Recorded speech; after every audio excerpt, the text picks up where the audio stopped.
depois desse momento de adoração, onde o Senhor tocou, onde o Senhor falou, onde o Senhor confirmou coisas aqui esta noite. Às vezes, irmãos, a gente está tão atribulado, perturbado, perplexo, sai da nossa casa dizendo assim: Senhor, fala comigo. Eu não digo pessoas que vão atrás de profetas, que vivem em busca de profetas, para que uma pessoa seja usada por Deus para lhe entregar um recado. Mas às vezes a gente sai de casa tão necessitado da voz do Senhor, que num louvor como esse, Deus fala o nosso coração, nos confirma, nos toca, nos cura. E aí, irmãos, o Senhor faz a diferença na nossa história. Eu quero te convidar esta noite a abrir aqui no livro de Jó, capítulo de número 2, versículo de número 4 até o versículo de número 10. Quando a gente fala do livro de Jó, a gente fica logo arrepiado, não é? Eita Deus! Livro de Jó, capítulo de número 2, versículo de número 4 até o versículo de número 10. Ainda tem gente procurando. Eu só não quero me demorar, para que o culto não termine em paz. Estamos trabalhando fortemente para terminar no horário. Vai dar certo. Diz assim a palavra do Senhor. Todos encontraram? Os obreiros aí, por favor, me ajudem. Jó, capítulo 2, versículo 4 até o versículo 10. Diz assim a palavra do Senhor. Então Satanás respondeu ao Senhor: pele por pele, e tudo quanto o homem tem, ele vai dar por sua vida. Estende, porém, a mão, toca-lhe nos ossos, em sua carne, e verás se não blasfema contra ti na tua face. Então disse o Senhor a Satanás: eis que ele está em teu poder, mas porém poupa-lhe a vida. Então Satanás saiu da presença do Senhor e feriu a Jó de tumores malignos, desde a planta do pé até o alto de sua cabeça. Jó estava sentado em cinza, tomou um caco para com ele raspasse. Então sua mulher lhe disse: tu ainda conservas a tua integridade? Amaldiçoa a Deus e morre. Mas ele respondeu: falas como qualquer doida. Temos recebido o bem de Deus e não receberíamos também o mal? Em tudo isso, Jó não pecou com seus lábios. Amém, queridos? Estamos aqui, meus amados irmãos, diante de um texto no mínimo intrigante.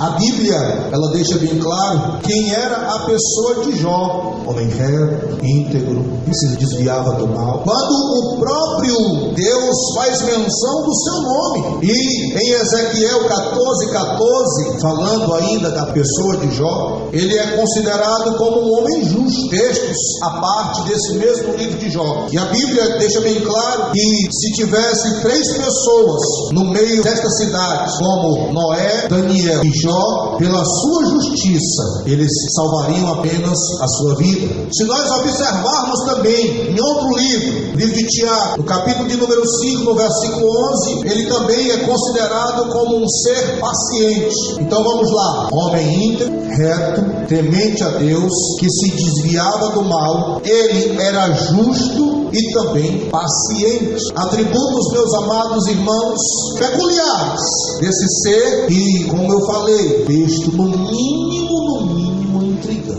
Ora, o livro de Jó, ele é considerado pela teologia como um livro poético. Mas aqui, confabulando com os meus irmãos, eu pergunto: que tipo de poesia é essa? Diante de tanta situação adversa, de tanta desgraça na vida deste homem, talvez, com as minhas próprias palavras, eu poderia dizer poesia dramática. Até porque, meus amados irmãos, se nós considerarmos por outra ótica, por outro ângulo, uma outra observação não menos relevante, é que nesse poema dramático, o pivô dessa situação é o próprio diabo. Quando ele duvida que Jó poderia ser um homem íntegro, quando ele mesmo declara: Jó teme a Deus, é muito fácil. O Senhor deu tudo para ele. O Senhor cercou esse homem de riqueza. Assim, Deus, é fácil te adorar. A gente acorda pela manhã, está com a mesa farta, e tem queijo, e tem presunto, e tem pão de toda qualidade, tem bolo de toda qualidade, tem suco de toda qualidade. Vai sair, tem um carro, tem um transporte, tem dinheiro no banco. Dessa forma, meu Senhor, como é que sem razão este homem não te adora? E o Senhor diz: é por isso que você acha que ele me adora? Mas não é. Pois faz o seguinte: toca-lhe, pode tocar nele, toque em sua riqueza, toque em sua saúde, só não toque na sua própria vida. E ali, meus amados irmãos, os irmãos são sabedores, Jó, ele se senta em cima das cinzas e com um caco de telha começa a coçar as suas feridas, as suas mazelas. Embora a Bíblia seja enfática em dizer, em Jó 2,9, em tudo isso Jó não pecou com seus lábios. E no livro de Jó 1,22, a Bíblia também diz que Jó não atribuiu a Deus falta alguma. Eu quero aqui, meus amados irmãos, nessa noite, aprender algumas lições com a vida de um homem que só conhecia a Deus de ouvir falar. Esse homem, Ratifi, que passou por tudo isso, que experimentou as piores desgraças, que atravessou os mais vis momentos desastrosos. Eu ainda, ao ler a Bíblia, não encontrei nenhum ser humano que tivesse recebido notícias desgraçadas com tanta rapidez como o meu irmão Jó. Terminava uma desgraça, os irmãos são sabedores, só restava uma pessoa que era para ser o secretário da notícia. Parece até engraçado. Morria todo mundo, só sobrava um, pastor Alex, para ir contar a desgraça. E assim foi uma sequência em cima da outra. Jó, deu um vento sobre os teus negócios e matou todos os teus animais.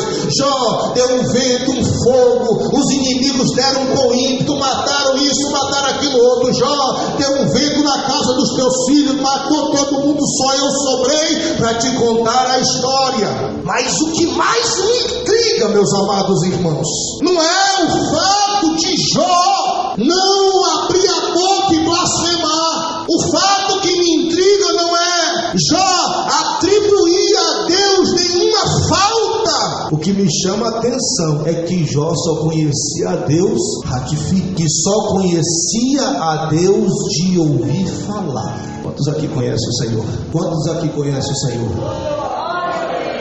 Vamos aqui, irmãos, vamos tirar aqui algumas lições a respeito da vida deste homem. Não obstante, aos dias difíceis que nós estamos vivendo, surge uma pergunta na nossa alma, uma pergunta que de alguma forma nos perturba. Por que Jó passou por tudo isso? Haja vista que nós já mencionamos que foi o próprio Deus que elogiou Jó. Não foi o pastor Marcos, não foi o pastor El. Quem elogiou o meu irmão Jó foi o próprio Deus. Alguns amigos se aproximaram, ou pseudos amigos, se aproxima de Jó, tanto Elifaz como Bildade, assim como Zofar, 3 amigos que eu considero amigos da onça e não amigos de Jó. Eles chegam ao mesmo tempo. É como se a desgraça ela nunca andasse só, ou elas andassem de gangue. Chegam ali 3 pseudo-amigos agora para perturbar a vida de Jó. E ali, meus amados, eles começam a culpar. O que Jó está precisando nesse momento são palavras de conforto, de consolo. Ele perdeu tudo, inclusive os filhos. Mas, meus amados, apresentam-se ali 3 seres humanos para começar a olhar para Jó e dizer: aconteceu isso contigo porque tu está em pecado. Mas o que o livro de Jó nos ensina é muito maior. O livro de Jó nos ensina que o nosso Deus, além dos fatos, não é aquele Deus que tem prazer com as desgraças que acontecem na nossa vida. O livro de Jó nos ensina, meus amados irmãos, que independente do furacão, da desgraça, do dia mau, da pancada, do inferno ou de qualquer outra coisa, Deus sempre está nos ensinando alguma coisa. Se nós formos para o sumo, para a essência da palavra, eu poderia resumir tudo isso aqui com as palavras de Jeremias, quando ele diz nas suas lamentações no capítulo de número 3, quer o homem se queixar de alguma coisa, quer o homem fazer uma análise crítica da sua circunstância, se queixe dos seus próprios pecados, se queixe de sua vida errada. Como muitas vezes, meus amados irmãos, nós temos batido nessa mesma tecla. Observem como as coisas são inversas ou até controversas. Nós passamos a nossa vida toda no caminho errado. Eu, por exemplo, Eu aceitei Jesus já depois dos meus 20 anos, mas eu fiz muita besteira até os meus 20 e poucos anos. Eu desconstruí muitas coisas. Eu me desconstruí enquanto pessoa, eu me desconstruí enquanto moral, eu me desconstruí em questões culturais, escolares, e tudo aquilo que eu desconstruí agora serve como trabalho para Deus reconstruir. Glorificado seja o nome do Senhor. E é isso que o Senhor faz com cada alma que está aqui sentada. A gente faz as nossas esculhambações com o direito da palavra aqui, a gente faz as nossas besteiras lá fora e chega na igreja cheio de carrapichos, cheio de sujeira, cheio de mazela, cheio de costumes mundanos, cheio de rapina, cheio de um monte de coisas que eu poderia estar citando. E de repente, o pastor prega uma mensagem. Você está sentado na sua cadeira e de repente essa mensagem toca o seu coração. Aí o pastor termina a mensagem e diz: quem aqui quer aceitar Jesus? Aí você vem aqui para frente. Pastor, ao ouvir esta mensagem eu decidi que eu preciso desse Jesus que tu pregou. Glorificado seja Deus. Possamos agora entender que agora que tu nasceu, e que tudo que tu fez para trás vai precisar agora de processos da parte do Senhor. O Senhor vai te limpar, o Senhor vai mudar os teus pensamentos, o Senhor vai trabalhar no teu caráter, o Senhor vai trabalhar na tua vida como um todo. E isso, meus amados irmãos, dói, e isso causa sofrimento, e isso causa dissabor, mas nós estamos agora conscientes e não imbecilizados, que nós não estamos em um processo de mágica, que hoje eu fui para a igreja, que hoje eu levantei a minha mão, que hoje eu aceitei Jesus e agora, como num passe de mágica, tudo vai ser resolvido. E não é assim. Deus agora vai trabalhar com todo o seu ímpeto, com toda a sua força, com o poder da sua palavra para desconstruir o trabalho do diabo e reconstruir aquilo que você quebrou na sua originalidade, porque Deus não fez ninguém para pecar, Deus fez o homem para glorificar o nome do Senhor. E de repente o homem escolhe caminhos tortuosos, caminhos errados, caminhos equivocados, e o Senhor vai reensinar o caminho para o pecador. E de repente, nesse reensinar, muitas vezes a gente topa, muitas vezes a gente erra, muitas vezes a gente falha, muitas vezes a gente não aceita o trabalhar de Deus, e isso causa sofrimento para a nossa alma. O Senhor está nos ensinando. A nossa concepção esta noite tem que mudar de forma radical. Deus não escuta a minha oração, Deus não quer me abençoar, Deus está contra mim, Deus quer me castigar, a porta não se abre, as coisas não acontecem. Será, meu querido, que você está aprendendo a lição de Deus? Será, minha querida, que você está entendendo o trabalhar de Deus? Hoje mesmo pela manhã eu estava contando o meu testemunho para minha cunhada. Eu disse para ela que durante a minha historicidade de vida eu adquiri alguns dogmas do diabo, conceitos que foram armazenados, fortalezas do inferno se instalaram na minha mente. Talvez eu não tivesse culpa, talvez eu fosse só mais uma vítima, talvez um cavalo do inferno que o diabo se monta e brinca quantas vezes ele quer brincar, não importa. O importante é que em Cristo a maldição se acaba. Eu disse para ela que enquanto estudante algo começava a ser gerado em mim. Esse algo era relacionado às emoções, aos sentimentos. Quando eu chegava na sala de aula, que eu sentava na cadeira, que o professor começava a dar a aula, eu de repente, meus amados irmãos, começava a observar o jeito dele. Se eu não gostasse do jeito dele, ele podia ensinar a matéria mais simples que fosse e dissesse lá na lousa de forma bem categórica, com letras garrafais, não entrava na minha cabeça, porque eu tinha na minha mente uma fortaleza do diabo que dizia: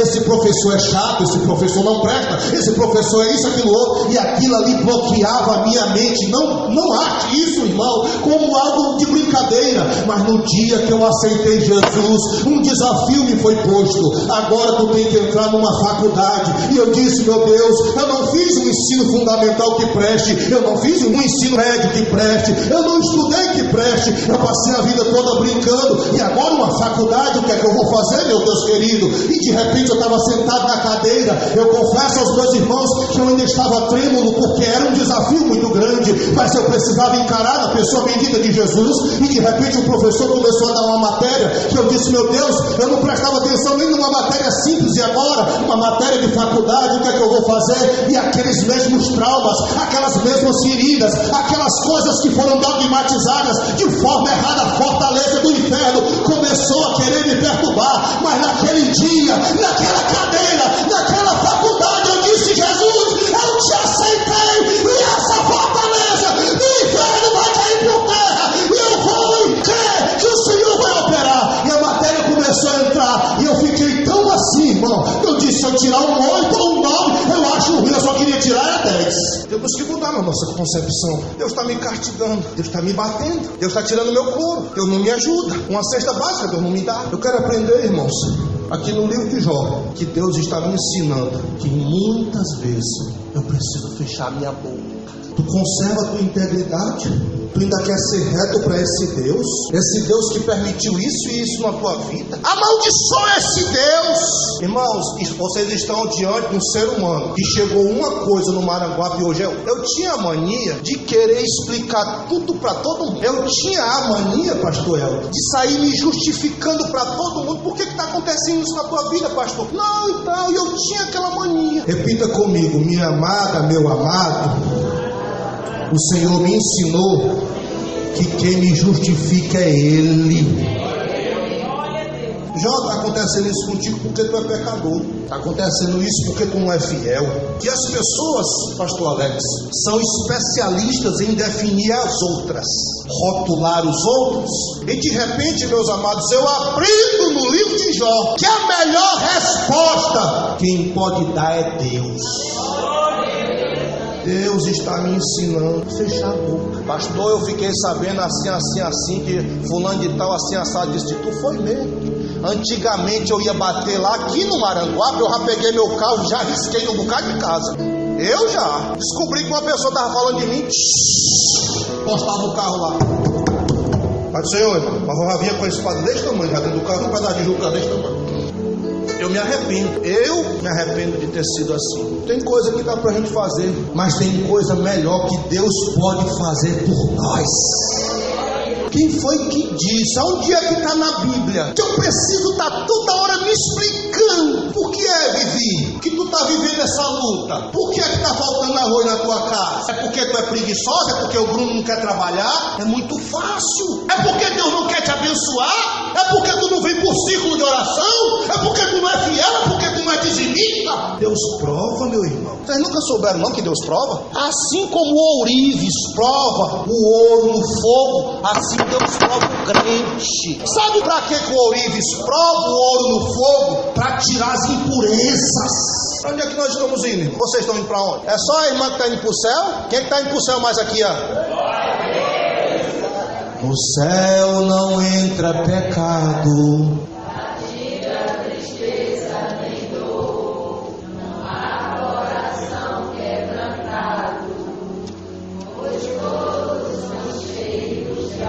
Tá bom, vocês cantam aqui mais. No céu não entra pecado. O tempo de passar pelo fogo é esse. Deus está tirando um monte de mazela da gente.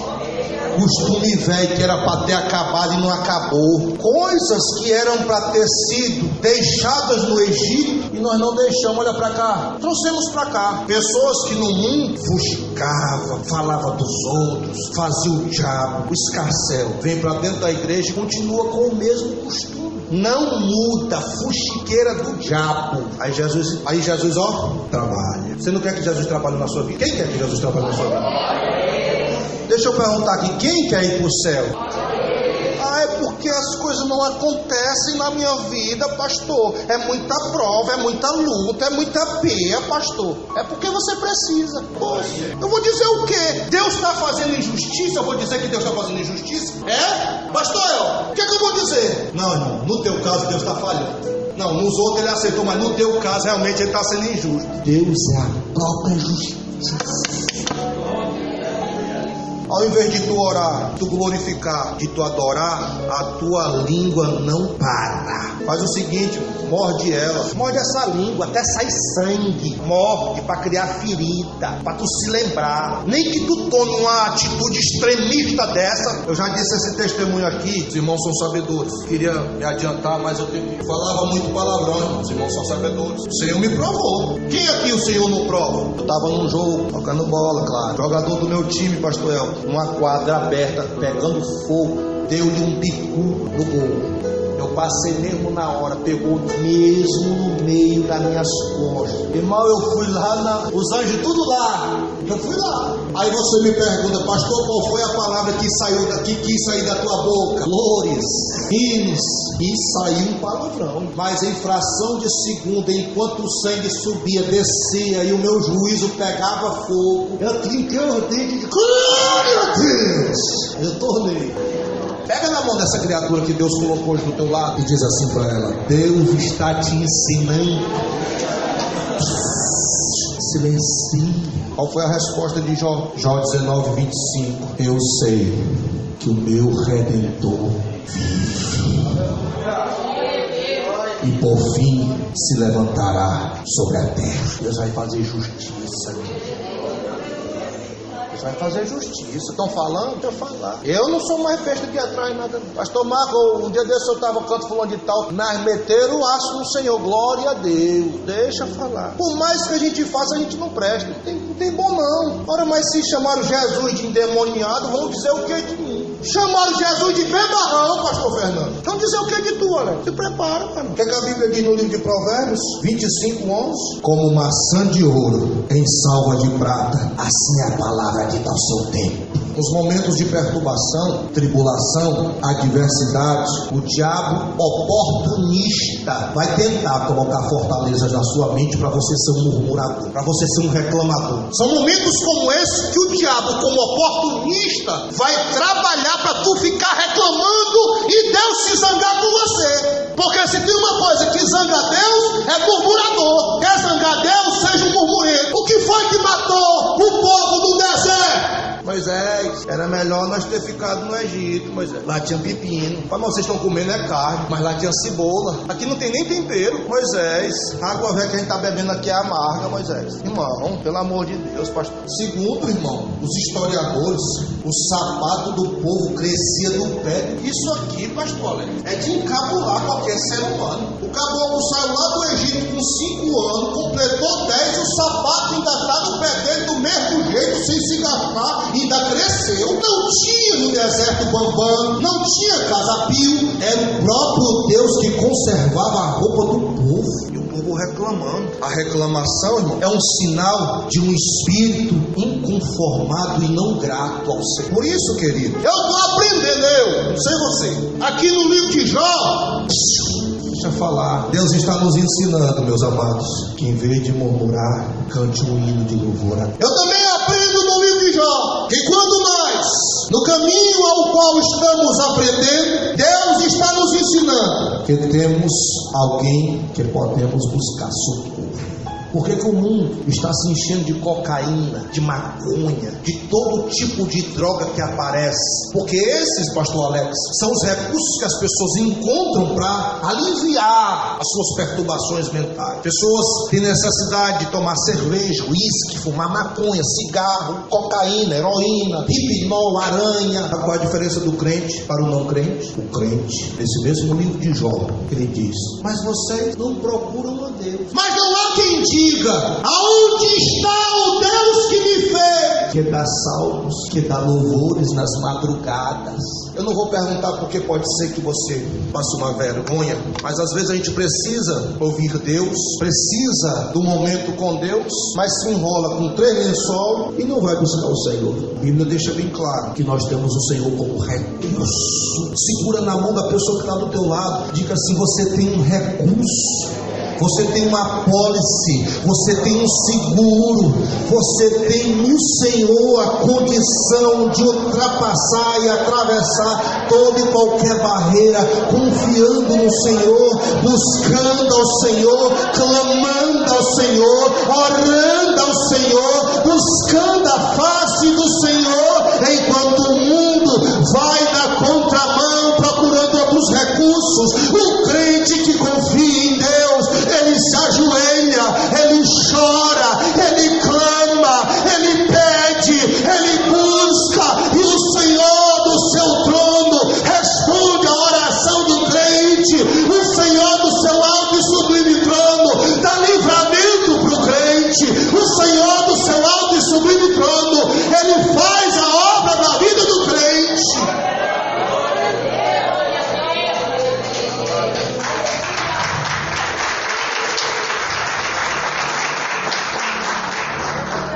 Aleluia! Pastor, o que é que tu está aprendendo mais aí? Terceira coisa que eu aprendo aqui no livro de Jó. Deus está nos ensinando a prestar atenção na ordem dos fatores. Lembre-se, quem decide as coisas na tua vida é Deus. Você já prestou atenção? Como nós somos cheios de vontades. Infelizmente esse evangelho, pastor Alex, que é pregado lá fora, é por isso que eu disse para os levitas aqui, vamos colocar Jesus no centro. Esse evangelho fajuto que estão pregando aí por fora, coloca o homem no centro e Deus como um servo. Deus tem que abençoar. Deus é obrigado a atender a campanha. Deus é obrigado a fazer a nossa vontade. Querido, se você for enganado em qualquer outra igreja aqui, você não vai ser. Deus não é obrigado a nada. Qual é o caco de telha? Disse o profeta, que pode contender com seu Senhor. Eu não é obrigado a nada. Sabe o que é que nós estamos vivenciando? A graça de Deus.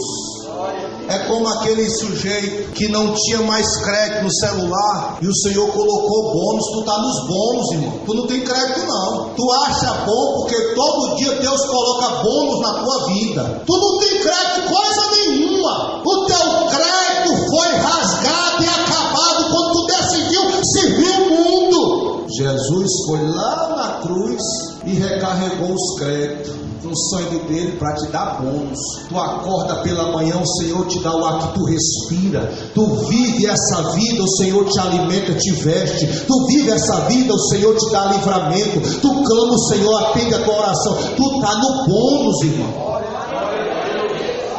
E nós estamos trocando os fatores. Ah, mas é porque no jargão diz, né? Na matemática, a ordem dos tratores não altera o viaduto, mas aqui altera. Você não pode ficar no lugar de Deus, não. Você não é o Senhor. Quem é o Senhor? Jesus é quem manda. O profeta diz: bota a tua boca no pó. Quem sabe tu possa encontrar esperança. Aí, queridos, a gente vê aqui que mais na frente, já no capítulo de número 38, depois você medita em casa, Jó começa a questionar o Senhor. Lá no capítulo 38, Jó começa a fazer algumas perguntas para Deus. Eu não vejo isso aqui como errado, não. Perguntar uma coisa sem ser aquela pergunta como inquisição. Por quê? Não. Senhor, só para me aprender. Humildade, com mansidão. Senhor, não estou entendendo o que está acontecendo. Mas aí, lá no capítulo 38, Jesus organiza as coisas, como está nos ensinando aqui hoje. No versículo 4, o Senhor pergunta para Jó: ei Jó, onde é que tu estava quando eu estava fazendo o mundo? Onde é que tu estava, irmão, quando o Senhor fez o sol? Não, porque isso que está acontecendo comigo. Onde é que tu estava? Abençoado, para não dizer outra coisa. Onde é que tu estava? Ei, Edilberto. Ei, Jó, onde é que tu estava quando eu estava lançando os fundamentos da terra? Quantas vezes nós queremos tomar a frente de Deus? Vocês já viram aquela história? Por isso que eu tenho alguns bloqueios, irmãos, acerca de certas coisas que são dogmatizadas dentro das igrejas. Senhor, eu coloco essa causa na tua mão. Aí o negócio acocha. Então tá na mão do Senhor. Quantas vezes a gente diz que confia no Senhor, a gente diz que coloca as coisas na mão de Deus e vira e mexe, fica tomando. Você confia ou não confia? Confiar é ter paz e descansar no Senhor. Não significa ficar parado, ficar olhando as coisas acontecer, não. É dentro de você a harmonia de Deus impera. Escuta! Quantas vezes a gente diz que confia no Senhor, que glorifica o nome do Senhor e age de forma precipitada, sem nem consultar a Deus, casa sem perguntar a Deus, faz coisas, toma decisões na vida sem perguntar a Deus, depois se prejudica, depois faz besteiras, aí diz: pastor, por que foi, pastor, que isso aconteceu na minha vida? Você orou para namorar? Não, mas é porque ela era uma gata na casa do Senhor. Você consultou a Deus? Você esperou a resposta de Deus? Não, mas ela tem um beijo tão gostoso. Essa gata, meu amado, amanhã vai te azunhar. Por que você baixou a cabeça, irmão? Amanhã você vai sofrer consequências, às vezes até irreparáveis, como separações que já houveram nessa igreja, porque não perguntaram nem a Deus e muito menos a mim. Toma as decisões que quer tomar, depois está trazendo problema para o pastor e para Jesus. Querido, a gente não pode dizer que é crente e ficar tomando decisões unilaterais sem consultar a Deus. Deus está dizendo aqui que Ele está colocando ordem nas coisas. Você quer que eu conserte a tua vida? Quem quer que Deus conserte a vida aqui? Então deixa Deus trabalhar. Mas pastor, a gente sofre muito. Então pronto, continua na sua vida. Mande seu caminho. O que é que a Bíblia diz no livro de Provérbios? Há caminhos que para o homem parecem bons, mas o final deles é a morte. Ah, que nada, pastor. Eu sou da doutrina do Zeca Pagodinho. Qual é a doutrina dele? Deixa a vida me levar. Vida leva eu. Eu sou da doutrina do Raul Seixas. Vive uma sociedade alternativa. Com a boca cheia de dentes esperando a morte chegar. Eu sou da doutrina da Cássia Eller. Eu só peço a Deus um pouco de malandragem. Pronto, irmão, segue. Vai na tua força, Larão. Tu quebrar o dente lá na frente. Tu te lembra que tu tem um Criador. Tu te lembra que tu tem um Senhor. E Ele, pela infinita misericórdia, ainda vai te ajudar. Onde é que tu estava, Alex? Onde é que tu estava, irmão? Quando Deus estava organizando a atmosfera, o céu, a constelação, colocando cada coisa no seu devido lugar. Onde é que tu estava? O Senhor fez algumas perguntas para Jó. Vou até finalizar aqui, mas você vai ler em casa, capítulo 38. Jó, tu sabe a largura da terra? Ei, Jó, tu sabe a largura da terra? Capítulo 38, versículo 28. No versículo 29, ele pergunta: ei, Jó, tu sabe pelo menos onde é que nasce o gelo? No versículo 24, ele pergunta: Jó, tu sabe onde é o caminho que se reparte os relâmpagos? Tu sabe como é que nasce o trovão? Tu sabe, Jó, como é o mecanismo do brilho da manhã? Vai lá, lê no capítulo 38. Jesus aqui não está encabulando Jó, não. Mas é porque o Senhor está querendo mostrar como é que Deus organiza as coisas na vida da gente. Deus está me ensinando que eu posso ter esperança em meio à sequidão. Eu finalizo dizendo, capítulo 14, versículo 7, 8, 9. Porque há esperança para a árvore, pois mesmo sendo cortada, ela se renovará e não se cessarão os seus renovos. E se ela na terra envelhecer a sua raiz e no chão morrer seu tronco, ao cheiro das águas ela vai brotar e ela vai dar ramos como uma planta nova. Nós estamos no centro de recuperação de Deus. Quem quer aprender? Fica de pé, você vai ver a sua fé renovada, porque você foi matriculado na escola do Senhor. E essa noite, querido, o Senhor quer ver a igreja aprendendo na escola dele. Tem gente aqui que está no ensino fundamental, tem outros que já passaram para o ensino médio, tem outros aqui tão experimentados que já estão fazendo até uma pós. Mas eu posso até dizer que tem mestres no nosso meio. Mas o Senhor não forma uma pessoa para ela se tornar vaidosa. Quanto mais conhecimento você tem, mais o Senhor te cobra. Quanto mais você sabe, mais você é cobrado. Mas tudo que o Senhor te deu, além de não ser teu, é para a glória do nome dele e a edificação do corpo. Se você foi experimentado numa área, está passando uma luta e venceu, você com sua boca vai dar um testemunho. E quem vai ser visto nesse testemunho é o próprio Deus. Eu sempre gosto de me apegar, me apoderar, me assenhorar das palavras de Paulo em Filipenses 4,13. Eu posso todas as coisas naquele que me fortalece. Tem alguém no nosso meio que queira aceitar a Jesus ou se reconciliar? Eu, como evangelista por natureza divina, pastor por chamado de ofício, mas no sangue evangelista, não posso terminar nenhum sermão, seja qual for a natureza do sermão, sem fazer o apelo. Eu queria que você, que ouviu esta palavra, ou tomasse a decisão de entregar a sua vida na mão de Jesus, ou tivesse o entendimento de se reconciliar. Se tem alguém no nosso meio que assim queira, ou esteja consciente desse fato, sai do seu lugar, vem para cá, rapidinho, em 1 minuto, 2 no máximo, a gente ora por sua vida. E você não está recebendo mais uma religião, você não está se fanatizando ou se imbecilizando. Deus vai te usar no contexto social que tu vive. E se esse contexto social que tu vive desabona a Deus, pode ter certeza, Ele vai substituir, mas vai se responsabilizar pela sua vida. Não se preocupe, querido, querida. A questão aqui é com você e Deus. E eu preciso fazer essa oração. E eu preciso te dar esta declaração. Você só pode entrar no reino de Deus ou ir para o céu se você tiver o carimbo da viagem. Se o teu passaporte estiver carimbado, essa viagem sim está garantida para a mansão celestial. Você pode ter até o passaporte, mas se você não tiver o carimbo, o selo, autenticado pelo sangue de Jesus, essa viagem está inválida. Você vai chegar e o Senhor vai dizer: ei amigo, como foi que tu entrou aqui e sem as vestes nupciais? Segurança, pegue ele, amarre ele e jogue ele no fogo. Tem alguém no nosso meio? Eu quero orar por você.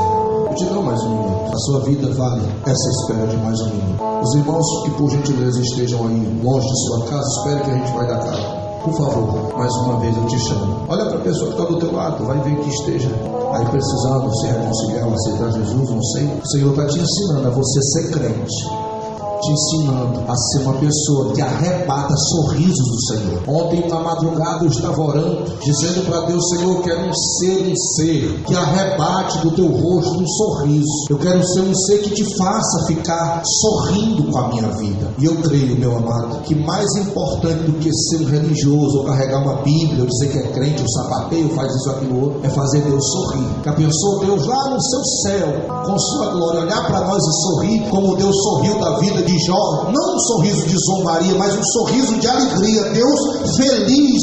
Eu vejo aqui Deus entusiasmado, não vaidoso, mas entusiasmado, olhando para o diabo e dizendo: observa, acho meu servo já, cada bom, rapaz, reto, íntegro, e que se desvia do mal. Nós vamos ser crentes para alegrar a Deus, para fazer Deus ficar alegre.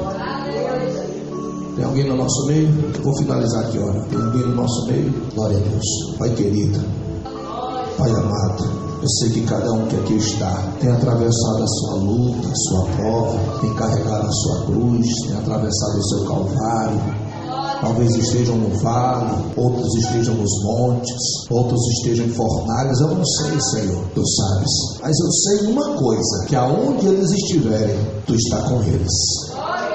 Isso eu tenho certeza absoluta, porque é a Tua palavra que diz. Eu vejo, Senhor Deus, na história de José. José vendido, José do poço, José humilhado, e o Senhor era com José. E eu sei que o Senhor está sendo com sua igreja, abençoando, dando vitória. E essa noite não é diferente, em nome de Jesus.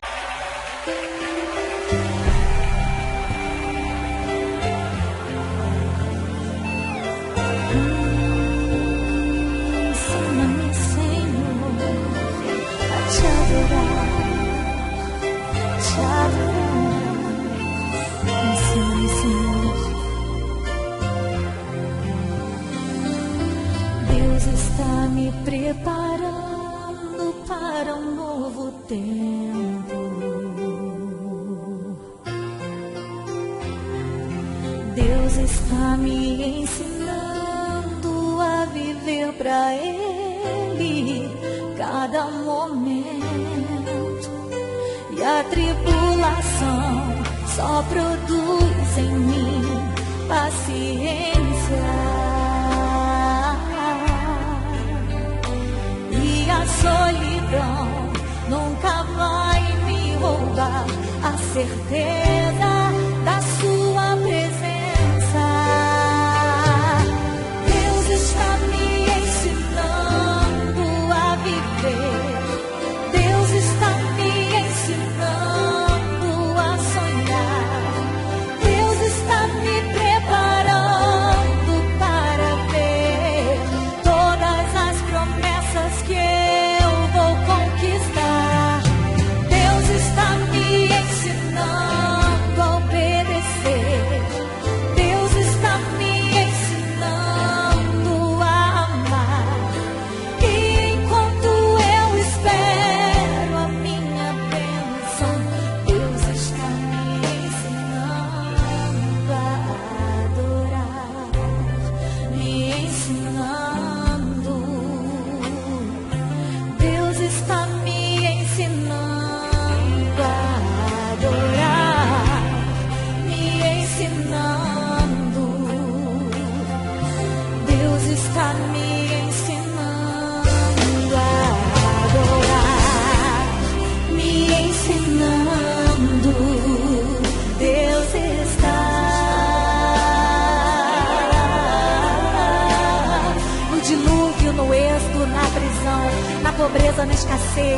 seca do sertão, no calor do deserto, no mar que foi aberto, naquele projeto que nunca deu certo, nos enlutados que choram seus mortos, nos escombros de um terremoto, nas ruínas de um muro caído, no choro da mãe que perdeu o seu filho querido, nos gritos de pavor, no silêncio da dor, nos currais, nos palácios, nos hinos de louvor, na cova dos leões, na morte de cruz, nas gotas de sangue que venceu Jesus, nas tribulações e nas perseguições, nas notas de muitas e muitas e muitas e muitas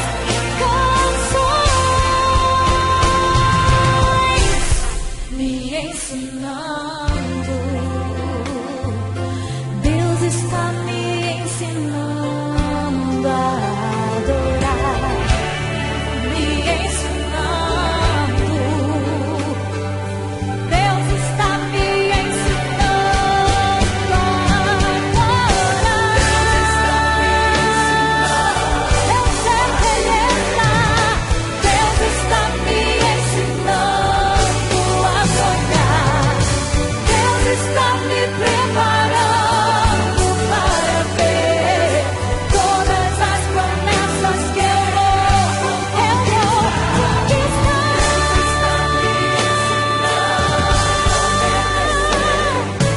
Deus está me ensinando a amar.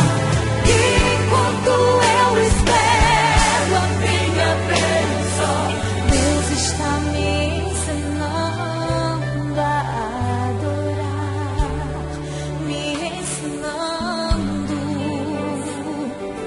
Deus está me ensinando a adorar, me ensinando.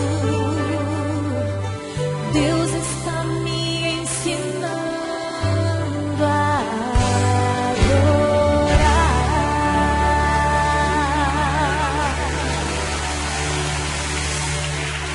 Ensina-me, Senhor, quero aprender a te adorar.